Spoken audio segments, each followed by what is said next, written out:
Hey guys, this is Epic from Epic Outdoors, and I'm going to show you what's going to be in my backpack for the John Muir Trail hike.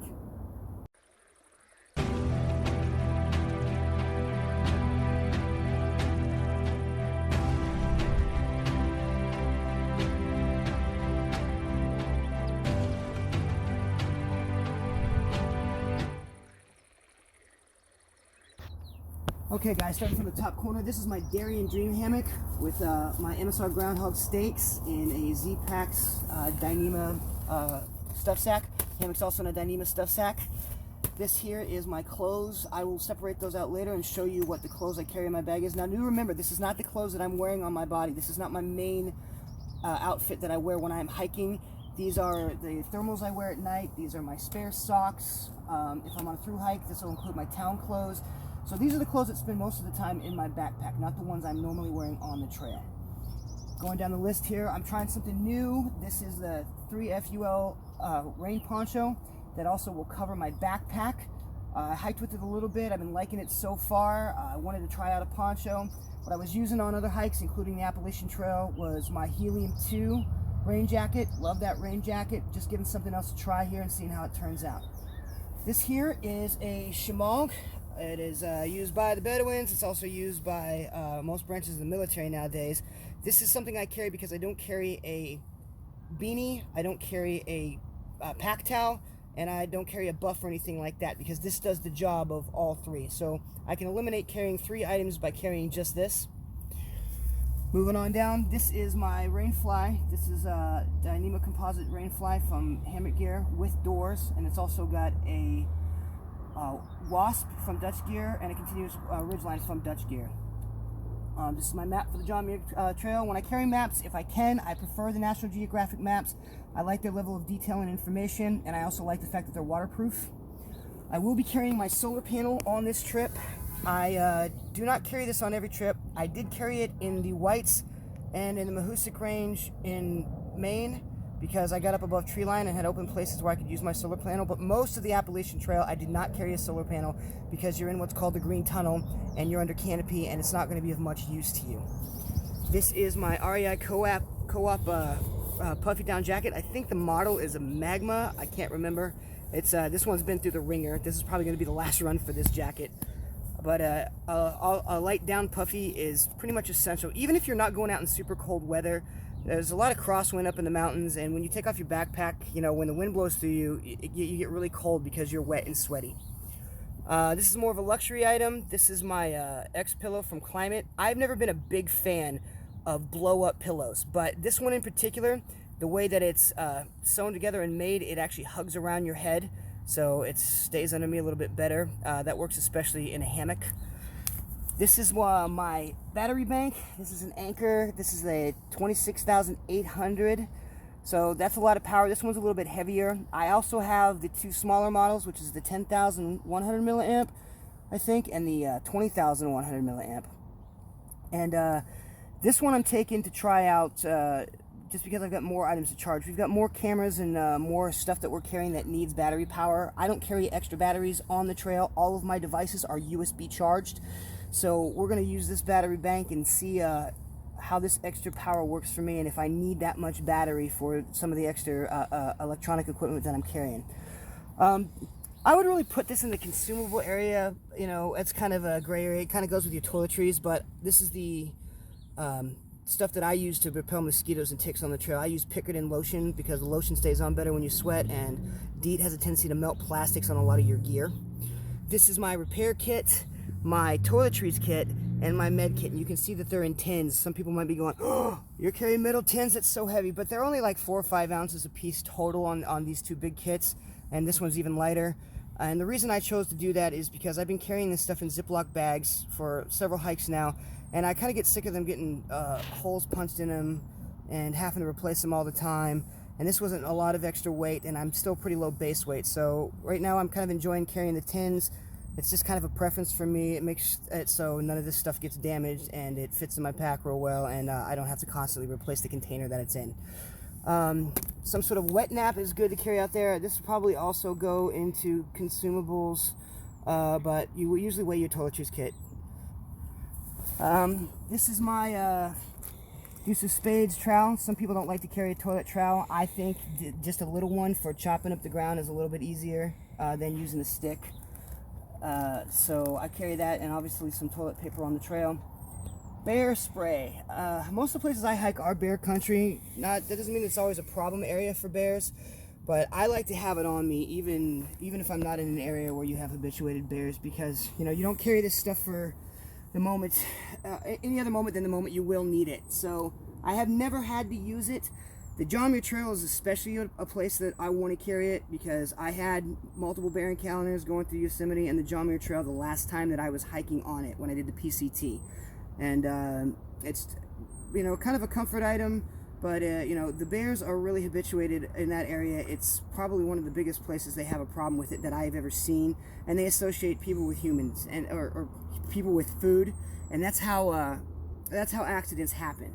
So bear spray definitely important on this trip. My electronic items. So I used to carry a spot tracker. Now I carry a Garmin InReach. I've been doing that since the PNT.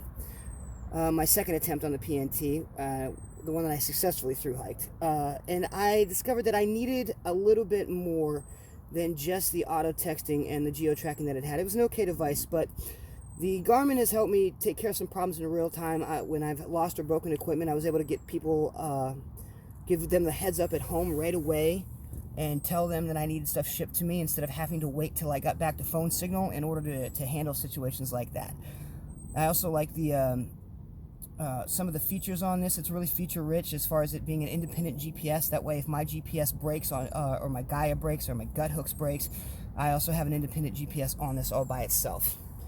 My camera equipment, in addition to the phone that I used to record, is now going to include the Osmo Action, the DJI Osmo Action camera. We've tested this out a little bit. So far we like it. It's got mixed reviews online. Some people like it, some people don't.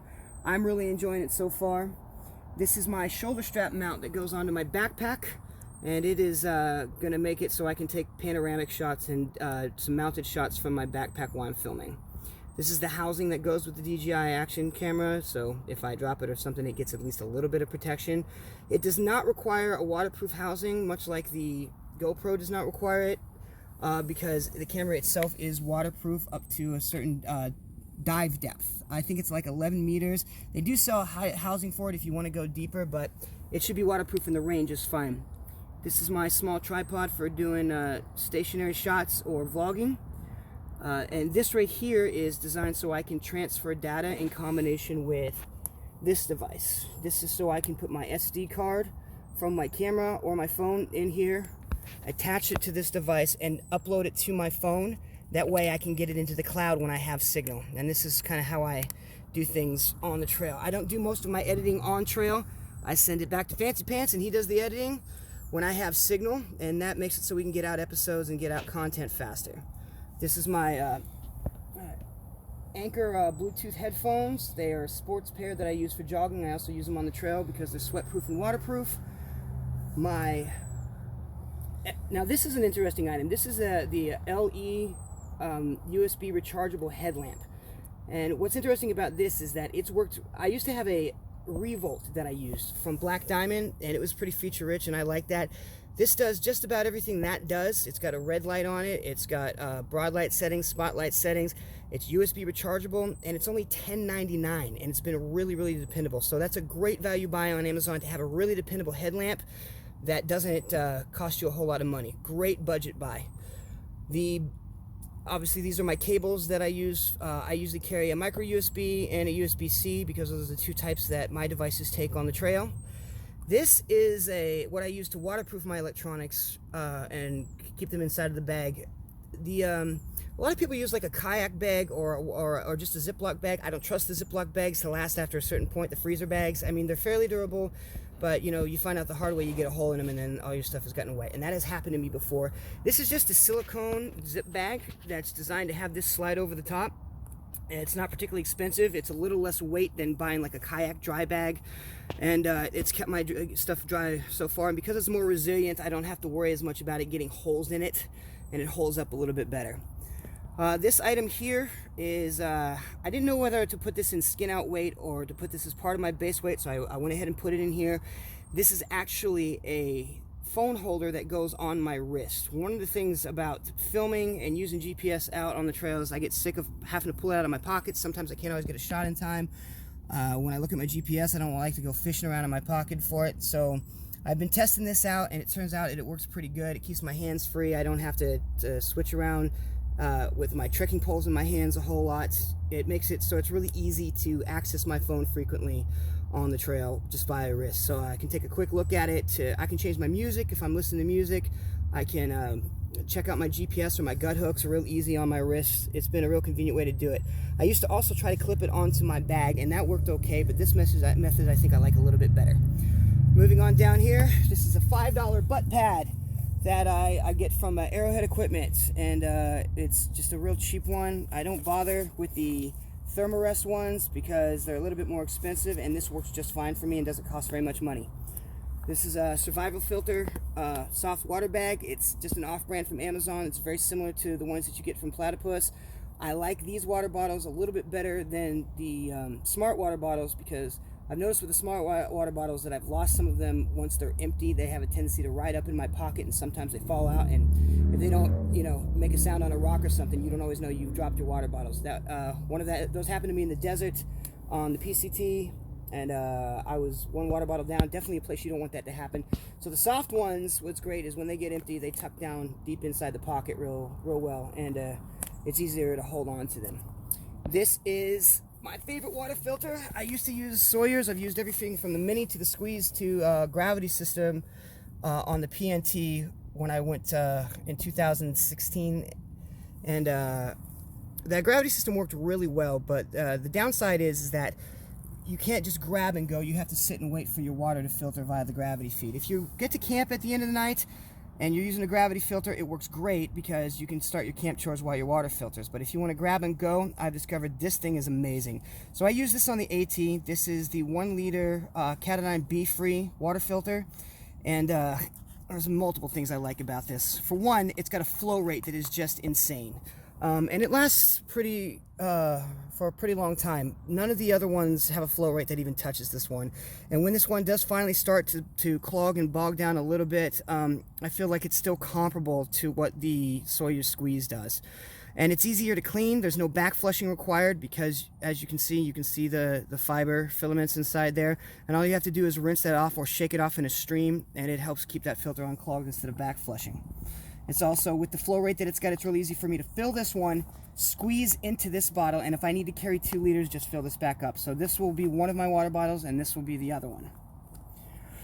So, moving down here, my cook kit is, I'll open this up a little bit. This is my X kettle.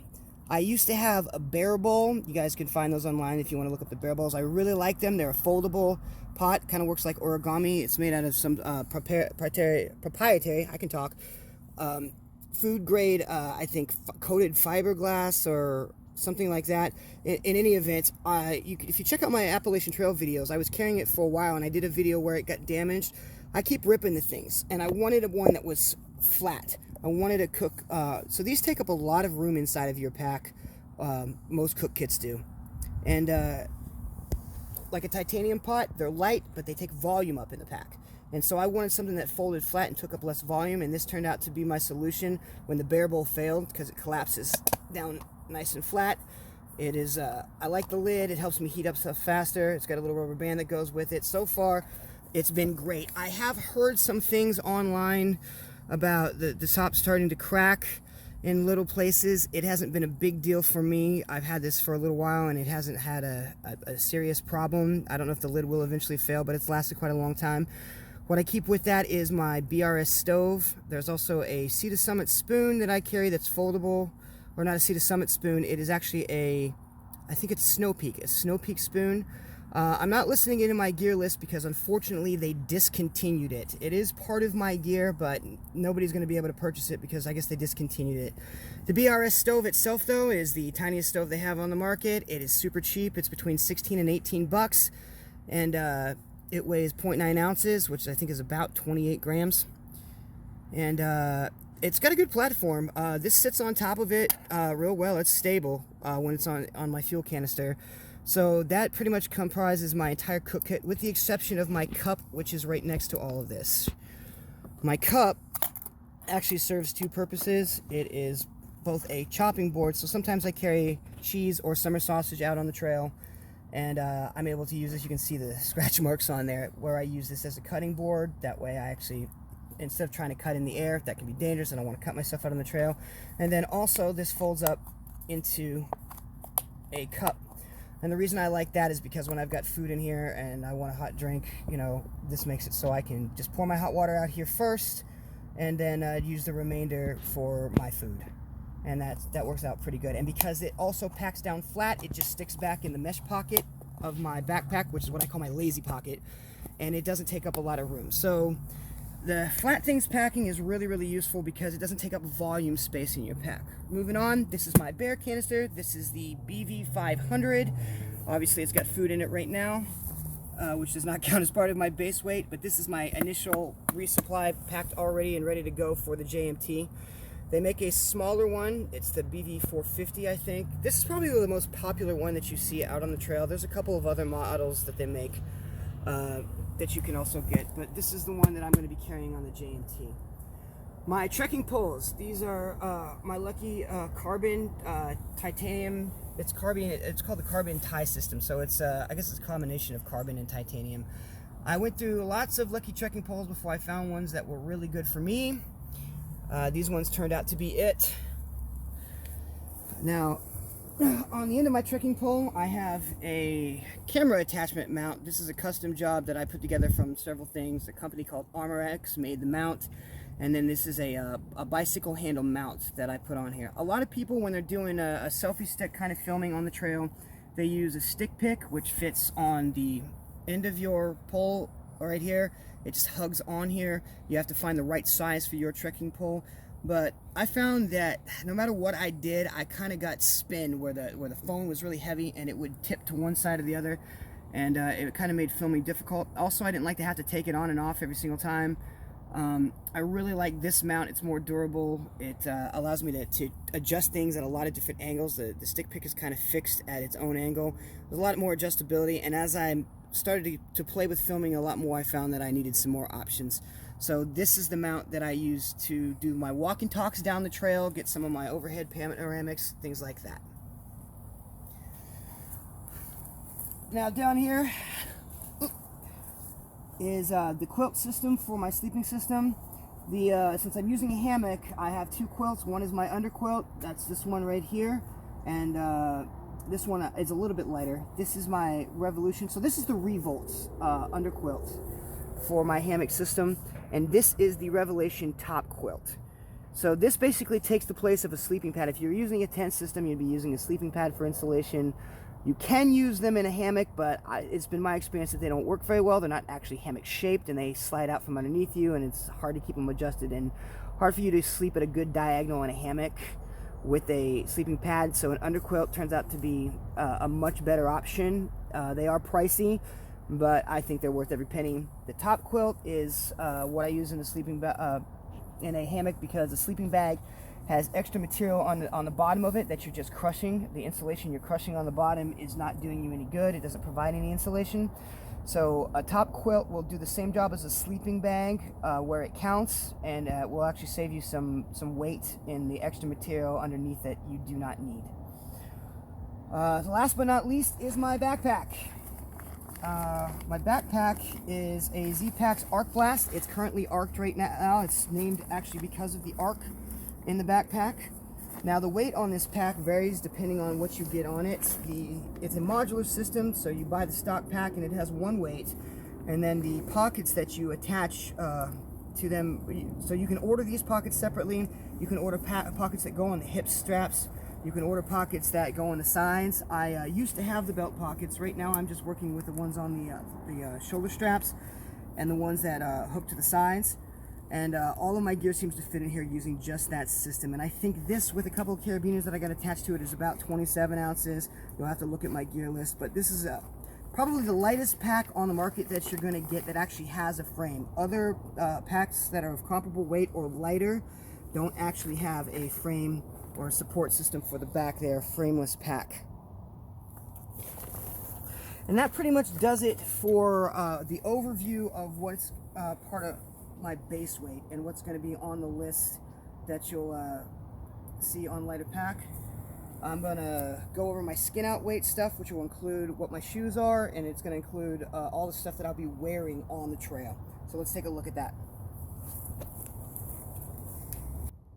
Okay guys, here's the stuff that I'll be wearing on my person that is going to be part of the skin out weight. A couple of these items are back in here from the main group that I showed you earlier because they really are more skin out weight. I've got the wristband back in here and the trekking poles back in here, largely because they are stuff that don't really spend a lot of time in or attached to my pack. They're on my person when I'm using them. They don't really go inside the pack.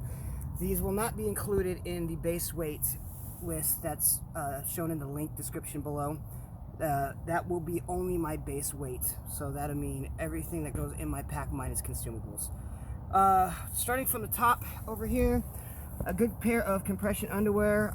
These are a generic pair that I really like from Amazon. I will put them in a link on my gear list. They are brandless, don't have a brand name, but the link for where I got them on Amazon will be available in my gear list. The same thing goes with the compression shirt. I do not like a classic hiking shirt. I prefer a moisture wicking compression shirt. So your trade-offs with synthetic are that I feel like they temperature regulate a lot better, and they control moisture. You want to try to get some with microbial silver in there if you can. No matter what you do, synthetic tends to smell more. But you just kind of got to embrace the funk when you're on the trail anyway, because no matter what a hiker does, he's going to stink. Or she. Anyway, moving on down here, I got a pair of darn tough socks that I wear with a pair of Injinji hiking socks. I also have Injinji liners that I carry. These are a thicker pair. If you want more cushion, combining the darn tough socks with the Injinji toe socks works really good on the trail. It helps remove blisters. The toes in particular help you avoid blisters in between your toes and on the tips of your toes, which is definitely a real thing that can happen. My pants are a pair of cool hiking pants. I believe these are the Renegades, if I'm not mistaken. Anyway, these are the convertible pair that zips off, so I can switch from shorts to pants. That way I don't have to carry both a pair of shorts and a pair of pants. I prefer the cools. They are a little bit heavier, but because of that, they're durable and don't wear out as fast. I also prefer the fact that they use snaps on all of their pockets, and snaps as a fastener up top instead of a button, because I've lost a lot of buttons on hiking pants. I mean, tons of them. They feel like they come off, and that's kind of a problem. And Velcro, I don't really like on the trail where I can avoid it, because it gets covered in gunk and duff and all kinds of stuff. It wears out really, really quickly.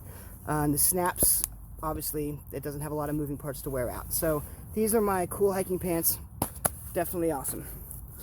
The shoes I'm going to be wearing on the trail are going to be the 3.5. No, I think, yeah, these are the 3.5 Lone Peak Ultras. And the 3s and the 3.5s, the only difference between them is one is made out of this Event weather protection material and the other ones are mesh. I prefer the mesh ones. No shoe is totally waterproof. Eventually, when waterproof shoes do get wet, they have a tendency to also stay wet. So while these are not waterproof, the airflow that goes through the mesh makes it so they dry out quicker. Obviously, we went over the trekking poles. That's part of the skin out weight. And then I usually carry a sweatband for one. I definitely sweat really healthy, so I carry that. And then I also carry a skull cap, usually a camouflage one. And that's pretty much my hiking outfit. So the base weight plus the skin out weight is what's going to equal my total pack weight, minus consumables.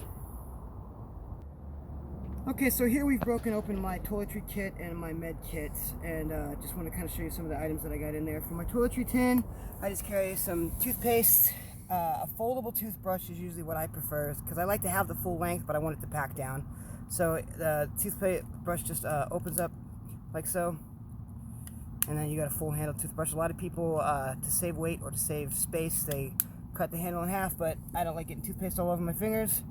A small pair of nail clippers.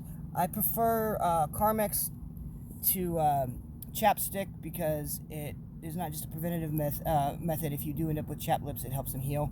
I wear contacts. I don't carry glasses on the trail, so an extra pair of contacts and a case, and that's pretty much what goes in my toiletry kit. The medical kit is really lightweight. You're only carrying things for what you can take care of on the trail, so you don't need a big medical kit. I do things a little bit differently than everybody else in that I don't carry regular bandages. What I do is I take transfer paper and I cut off strips of Leuko tape so I can fashion my own bandages with the gauze right here and the Leuko tape.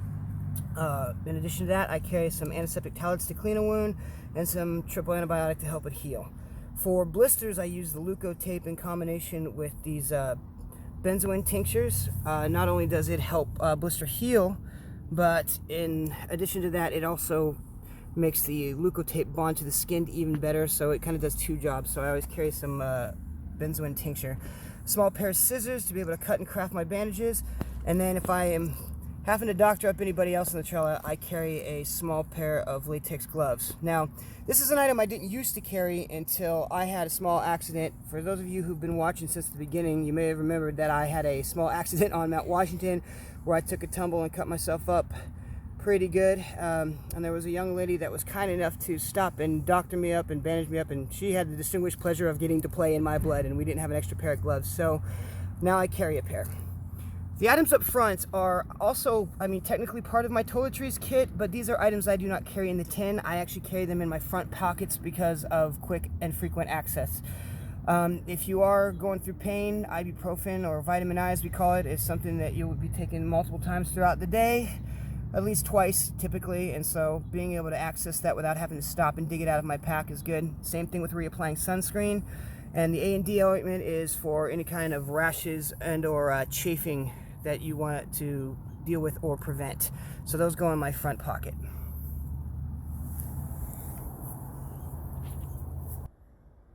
Well, that's my John Muir Trail gear video. Thank you guys for watching. If you like what you're seeing, remember to like and subscribe, and go ahead and hit that notification bell at the bottom. That way you get notifications when we have new videos coming out. Thanks for watching.